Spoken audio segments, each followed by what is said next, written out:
দুষ্ট বিষয়াবিলাকে দুষ্ট ৰাজনৈতিক নেতাসকলে এই ধৰণৰ কেলেংকাৰী সংঘটিত কৰে।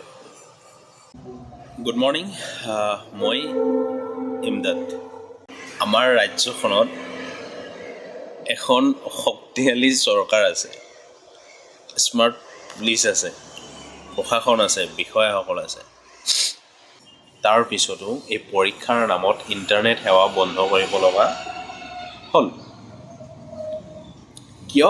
পৰীক্ষাৰ্থীয়ে চৰকাৰে যিটো সন্দেহ কৰিছে যে পৰীক্ষাৰ্থীয়ে পৰীক্ষা হলত গৈ কেলেংকাৰী কৰিব। মই ক'ব বিচাৰিছোঁ যে সাধাৰণ জনতাক মূৰ্খ বনোৱাটো বন্ধ কৰক। সাধাৰণ জনতা ইমানো মূৰ্খ নহয়, অপদাৰ্থ নহয়। পৰীক্ষাৰ্থীয়ে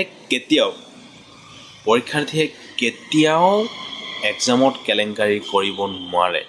মই আকৌ এবাৰ কৈছোঁ যে পৰীক্ষাৰ্থীয়ে কেতিয়াও পৰীক্ষাত কেলেংকাৰী কৰিব নোৱাৰে।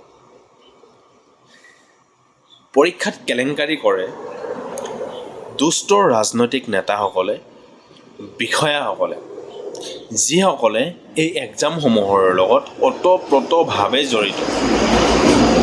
গতিকে আগলৈ যেতিয়া পৰীক্ষা অনুষ্ঠিত কৰিব, এই ৰাজনৈতিক নেতাসকলৰ, বিষয়াসকলৰ, যিসকলে এই এক্সামৰ লগত জড়িত, সেইসকলৰ ইণ্টাৰনেট সেৱা বন্ধ কৰিব।